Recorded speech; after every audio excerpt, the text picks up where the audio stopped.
Segunda-feira você tira dúvidas com os gestores da empresa GER, Gestão Estratégica Rural. Estou recebendo aqui Pedro Puccini Mendes, que vai falar hoje para a gente sobre expectativas para a gestão jurídica em 2017. Bom dia. Bom dia, Antônio. Fala um pouquinho para a gente se o proprietário de uma entidade rural, de uma propriedade rural, né, se o proprietário de uma fazenda, deve fazer um planejamento também com relação à gestão jurídica. Ele deve fazer um planejamento? Com certeza, Antônio.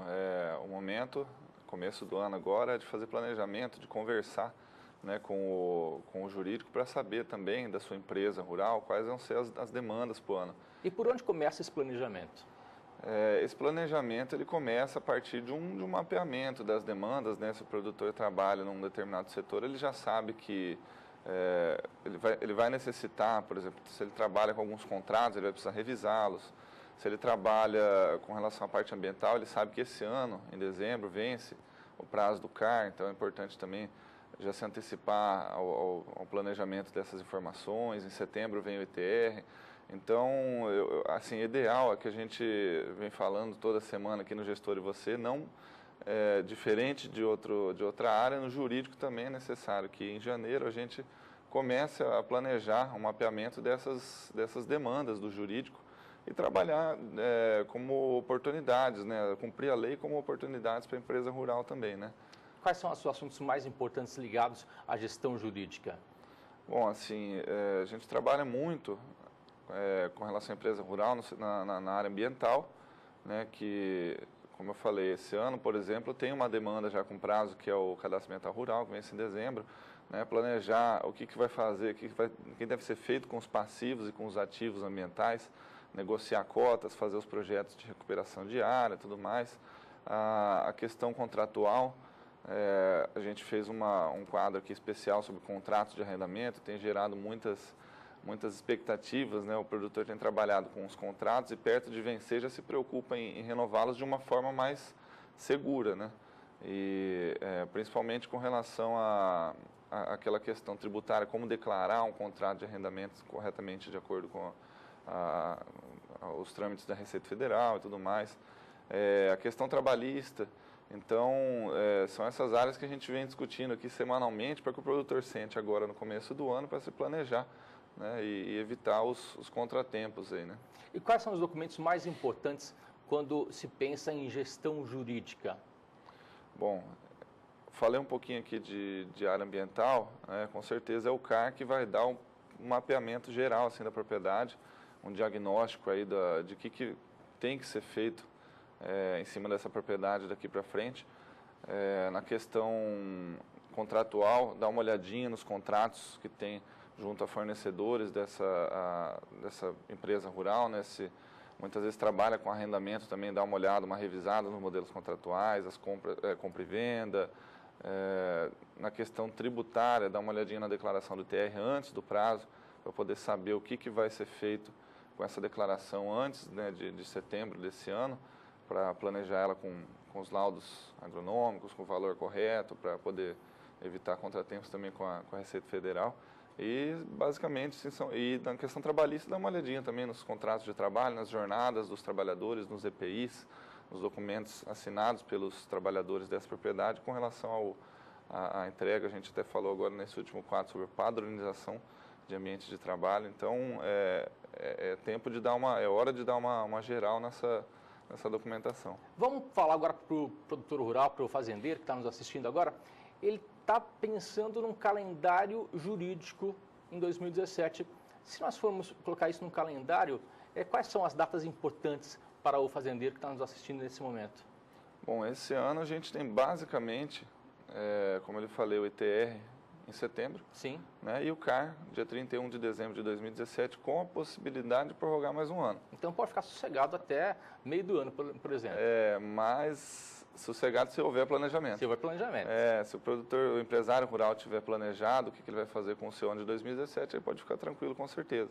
Mas o importante esse planejamento ele varia de acordo com a propriedade rural. Né? Cada propriedade rural vai ter uma demanda diferente.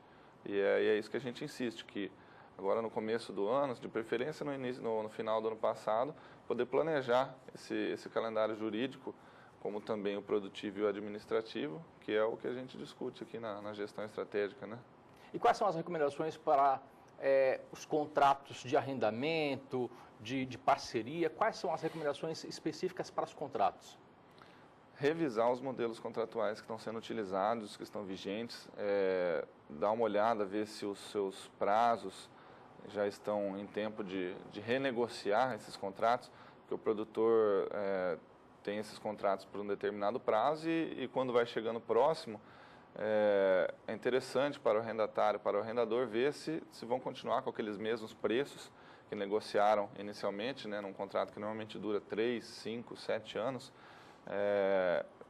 principalmente com relação às oscilações de mercado, ver se está favorável ainda esse contrato para as duas partes e exercer o seu direito de preferência, né, se quiser renovar e daí por diante. Tem que dar uma olhadinha nas cláusulas contratuais antes de terminar o contrato.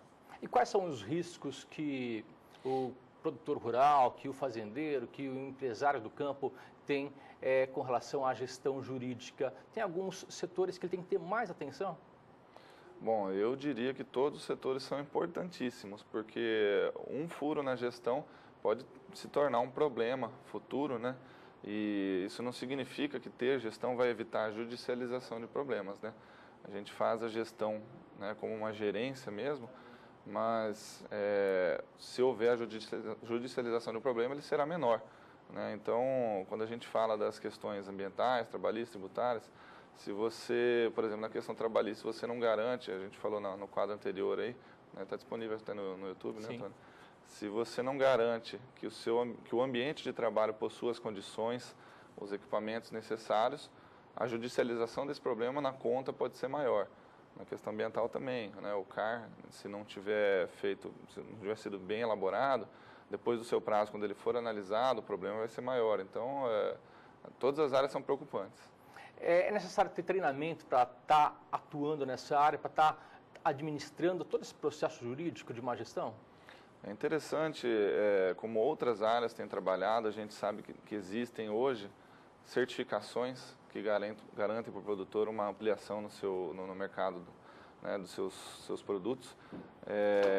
Certificações que dependem de formações jurídicas, né, nas questões trabalhistas, nas questões ambientais. E quando a gente fala desse tipo de documentação, é importante também os treinamentos, né? Por exemplo, os treinamentos para funcionários, para gerentes, para o próprio dono, o empresário rural, porque se ele conhece a informação, isso auxilia na tomada de decisões, certo? Quando a gente compartilha informação, a tomada de decisões se torna mais segura, aí a gente consegue chegar um pouquinho mais próximo da segurança jurídica e, no final, sustentabilidade, né? Esse é o discurso. Perfeito. Então, mais uma vez, quem tiver dúvidas pode mandar os questionamentos para o nosso gestor, né? Nós estaremos encaminhando através do aplicativo do WhatsApp, é o 679-9264-7810. Estaremos encaminhando as perguntas, os questionamentos com relação à gestão jurídica para o Pedro Puccini Mendes, que estará respondendo também nas próximas edições do quadro Gestor e Você. Pedro, obrigado pela participação. Obrigado, Antônio. Até semana que vem. Até semana. Boa semana.